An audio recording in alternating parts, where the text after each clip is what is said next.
जय श्रीकृष्ण समस्त कोटि कोटि प्रणाम।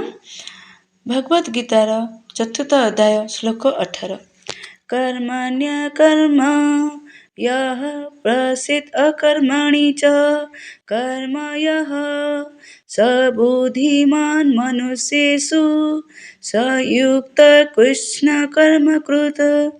हे अर्जुन कहिचंती जे कर्मरे अकर्म बा अकर्मरे कर्म देखे से मनुष्य समाज रे बुद्धिमान अटे एवं जदिओ से समस्त प्रकार कर्म नियुक्त थाए तथापि से दिव्य स्तर रे अवस्थान करुथाए।